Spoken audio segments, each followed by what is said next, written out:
tick tick tick. Lecture number 7. I hope you all are fit and fine. So आज हम देखने वाले whenever you buy the things from the बाज़ार, जब भी आप कुछ बाज़ार से खरीदते हो तो कोई भी चीज़ होती है उसके पैकेट पे there is a written manufacture date and expiry date, तो उसके ऊपर आज डिटेल में देखेंगे. So now we start with here. On 15th May 2017, Chandran went to the बाज़ार and buy butter. चंद्रन बाज़ार में जाता है बटर लेने के लिए. On which date? 15th of May. He checked the packets to see if this butter was safe to eat. Before the buying, उससे पहले वो चेक करता है कि क्या सेफ है. It was written on the packet. Packet पे वो लिखा हुआ था best before 180 days from the date of packing. जब उसका पैकिंग हुआ है वहाँ से लेके 180 डेज तक वो खाने के लिए सेफ है. Then he checked the date of packing. उसके लिए पैकिंग कब किया था वो भी पता होना चाहिए. So the date of packing is it was 15th of January 2017. तो पैकिंग का डेट था 15th January 2017. Help him find out if he should by this butter और नॉट. अच्छा, ये बटर उसको बाई करना चाहिए कि नहीं करना चाहिए. So go with the ball work here. 15th May 2017 वो बाई करता है बटर को best before 180 days. Now the date of packing is 15th January. 15th January को वो पैकिंग हुआ था. नाउ 180 डेज के लिए वो सेफ है. 180 days it means 6 months. So we count 6 months from here. So 15th January to 15th February, 15th March, 15th April, 15th May, 15th June and 15th July. 15th July के तक वो खाने के लिए सेफ है. So January to July, 15th January to 15th July. Now अभी वो गया कब है? 15th of May. 15th of May में यानी जब उसके 4 months अबाउट हुए थे तब वो गया है लेने के लिए. Now is it safe to by? Yes it is safe. Safe है बिकॉज ऑफ अभी जुलाई आने को देर है. अभी वो मई में जा रहा है. सो मई भी उसके पास हाफ है, देन जून भी है एंड जुलाई भी हाफ है. तो अभी 2 months बाकी है. एक्सपायरी डेट आने में 2 months बाकी है तो वो खरीद सकता है. It is safe to buy. Now in which month was the butter packed? So कब वो पैक हुआ था? In the month of January. जनवरी 15th को वो पैक हुआ था. Which month will it be 180 days after? यानी 15 जनवरी से हम काउंट करते तो 180 डेज कब ख़त्म होते? सो 15th जनवरी से 180 डेज अगर काउंट करें सो 15th of July. 15th of जुलाई को 180 डेज कंप्लीट होते यानी we are taking 6 months. Can Chandran eat on 15th May 2017? क्या 15th May 2017 को वो खा सकते हैं? बट ऑब्वियसली मई में खा सकते, जुलाई तक खा सकते, 15 जुलाई तक खा सकते. तो बट ऑब्वियसली मई में तो खा ही सकते. Now do you ever check the date of packing of things whenever you buy? आपने कभी भी ऐसा किया है? Whenever you buy something, so आपने कभी भी ऐसे चेक किया है? अच्छा, मैं तो करती हूँ check. Then answer comes yes. Before you buying the things first check it out the MRP यानी उसका कॉस्ट क्या है and also check it the manufacture date क्योंकि वो एक्सपायरी तो नहीं हो गया है. अगर एक्सपायरी हो गया होगा so it is very harmful to your health. अगर आप उसको खा लोगे या तो यूज़ करोगे तो इट इज़ वेरी हार्मफुल. तो वो आपके बॉडी के लिए हार्मफुल है. So before you buying any thing first check it out the expiry date and the MRP also. Now have you seen medicine which have the expiry date written on them? आपने देखा है medicine में भी expiry dates लिखी होती है. It tells you after which date it is unsafe to take the medicine. वहाँ पे एक्सपायरी डेट जो लिखी होती है अगर उसके बाद भी आप उसको लेते हो so it is unsafe to you यानी वो हार्मफुल है आपकी बॉडी के लिए.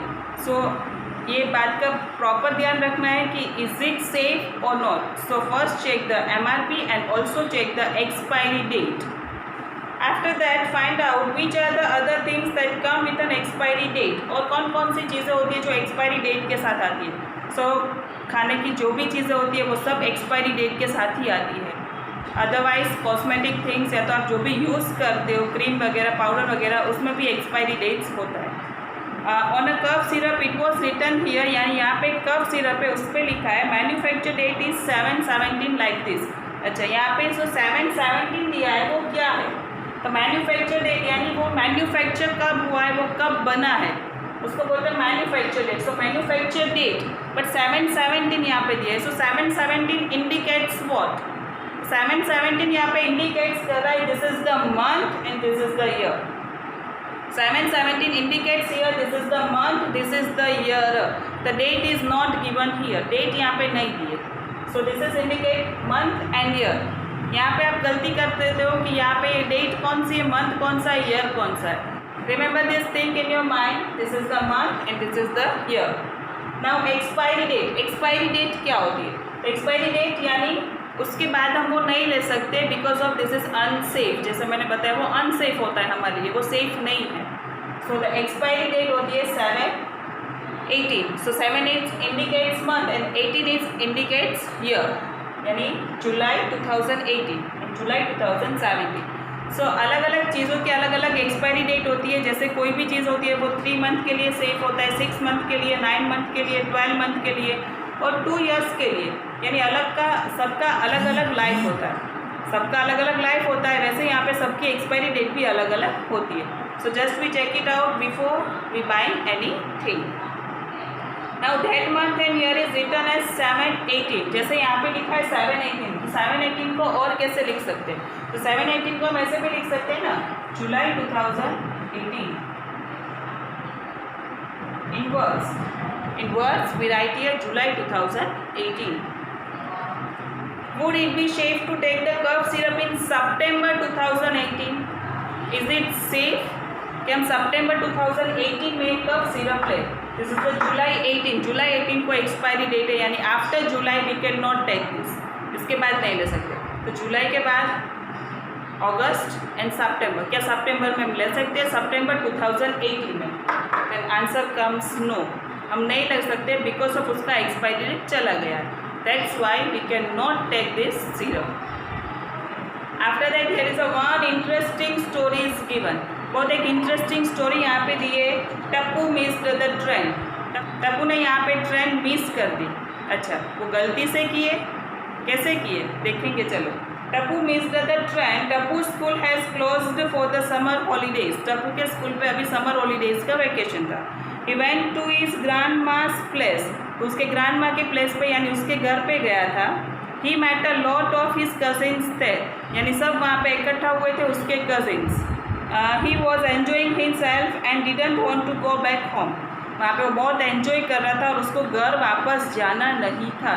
टप्पू उसके ग्रैंडमा के प्लेस पे गया था और वहाँ पे वो सब कजिन्स वहाँ पे इकट्ठा हुए थे and they all are enjoyed and Tappu don't want to go back to at home. वापस उसको घर पे जाना नहीं था. So Tappu's mama says, Tappu pack your bag, the train leaves as 5:30 in the evening. Tappu's mummy says कि 5:30 इवनिंग को हमारी ट्रेन है, so you have to pack your bag. Then Tappu says, oh no, we are going back so soon. I wish we miss our train. Because of Tappu को घर पे नहीं जाना था. दैट्स वाई ही विश कि अगर ऐसा हो जाए कि हम अपनी ट्रेन ही मिस कर दें तो कितना अच्छा होगा, यहाँ पे रहने को और भी मिल जाएगा. Tappu and his parents reached the station at 5:15. Tappu की मम्मी ने बताया था कि 5:30 इवनिंग को ट्रेन है. 5:30 इन द इवनिंग उसका ट्रेन है. सो वो लोग पहुँच जाते हैं एट द रेलवे स्टेशन 5:15. 5:15 को पहुँच जाते हैं railway station. But guess what, अभी क्या होता है? The interesting part is coming now. They had actually missed the train. वो 5:15 को पहुंच गए थे. ट्रेन अभी 5:30 को है, वो 5:15 को पहुंच गए थे. But they missed the train. फिर भी वो ट्रेन मिस कर गए. कैसे मिस कर गए?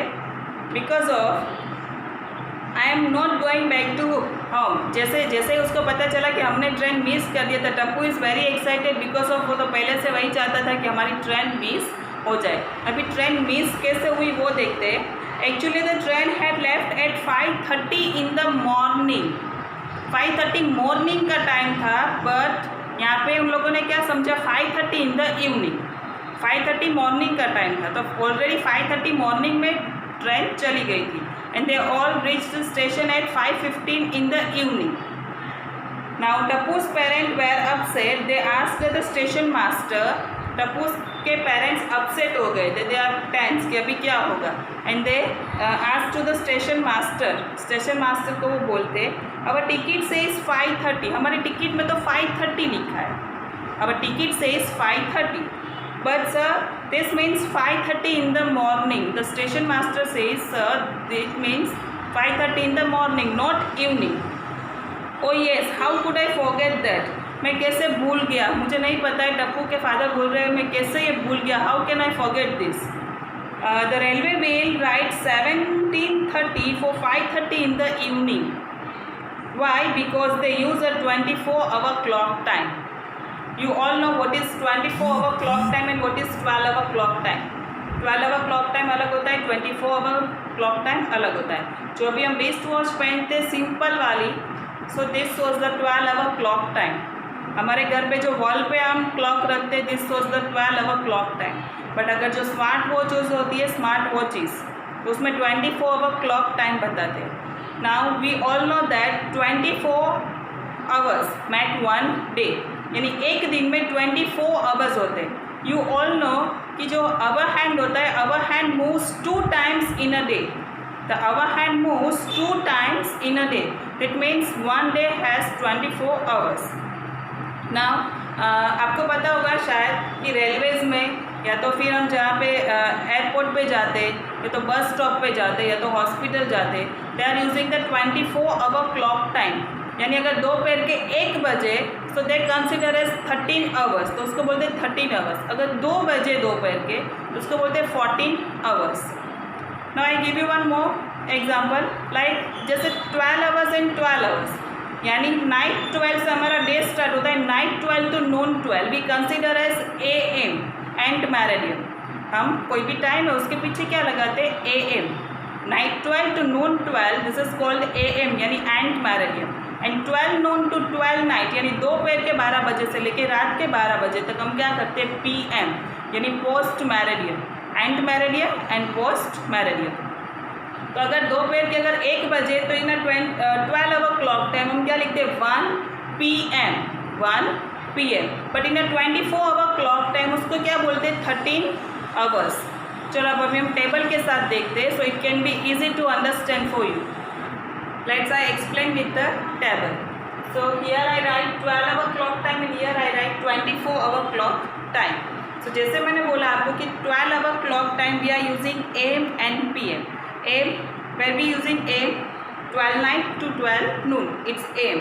But 12 noon to 12 night, it's PM.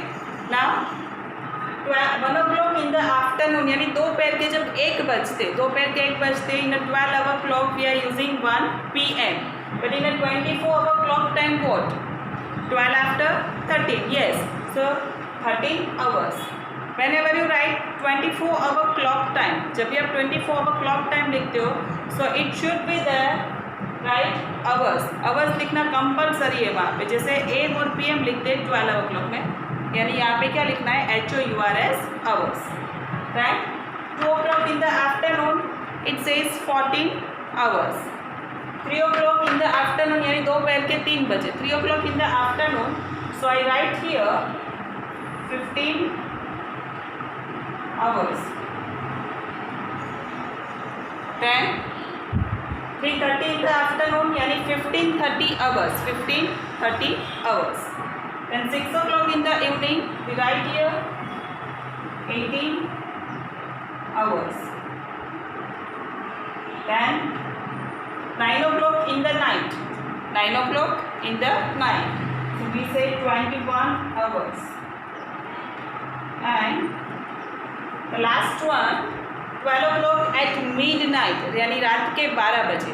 जब रात के 12 बजते तो उसको क्या लिखते, 24? नो.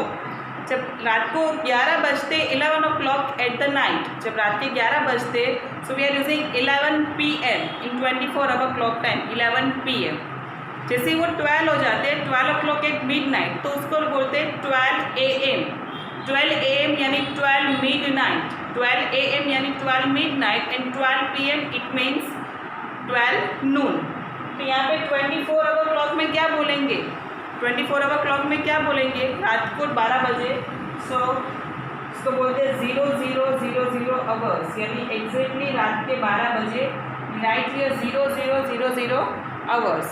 जैसे वो 1 बज जाएगा तो फिर हो जाएगा 1 hours, 1 hours, then 2 hours, 3 hours, 4 hours, like this. So this is the 12-hour clock time, this is 24-hour clock time. Only remember one thing, whenever you write the 12-hour clock time using AM and PM, and whenever you write 24-hour clock time using the word hours, do not forget this. After that here, now suppose the train leaves 8:30 at night. अगर रात को 8:30 को train निकलती है, तो time return on the railway ticket would be what? तो railway ticket में वो टाइम क्या लिखा होगा? सो रात के जो 8 बजते उसको क्या बोलते हैं 24-hour क्लॉक टाइम में? यस, 20 hours, 20 hours और 30 minutes मोर, सो 20-30 आवर्स को वो ट्रेन का टाइम होगा, यानी टिकट में लिखा होगा 20-30 आवर्स। यानी अगर वो टाइम है 8:30 PM, 8:30 PM है तो वहाँ पे लिखा होगा 20-30 hours. In 12-hour clock time each time comes twice in a day. Yes, अगर आप 12-hour क्लॉक टाइम देखते हो तो आपको हर जो टाइम है every time comes 2 times in a day, यानी पूरे दिन में वो 2 times रिपीट होता है। यानी मॉर्निंग में भी 5 होते हैं, इवनिंग में भी 5 होते हैं, मॉर्निंग में भी 11 होते हैं, रात को भी 11 होते हैं। So this time comes 2 times, यानी वो पूरा 2 times होता है।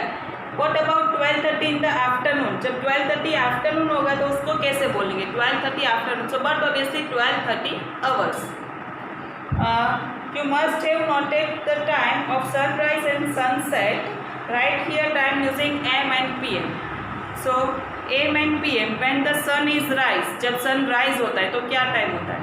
So according to the season and according to your place, आप कहाँ पे हो और कहाँ कौन सी सीजन चल रही है उसके हिसाब से अप्रोक्सीमेटली 6 o'clock मॉर्निंग हो जाता है, अबाउट 6 o'clock सनराइज होता है।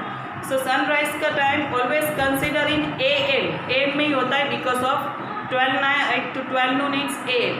सो सनराइज का टाइम होता है अबाउट 6 AM एंड सनसेट का टाइम होता है जब शाम को सन चला जाता है, उसका टाइम क्या होता है? So according to the season, जैसे विंटर है तो सन जल्दी चला जाता है, जैसे समर है तो सन देर से जाता है। सो इट अबाउट 6:30 और 7 PM। सो सनसेट का time always consider in PM। So this is the end of this chapter. आपको वहाँ पे लास्ट में लिखना भी है कि 24-hour क्लॉक टाइम कहाँ पे होता है। सो आपके मोबाइल में भी आप 24-hour क्लॉक टाइम सेट कर सकते हो एंड 12-hour टाइम भी सेट कर सकते हो। So this is the end of this chapter. I hope you all like this. So bye bye everyone.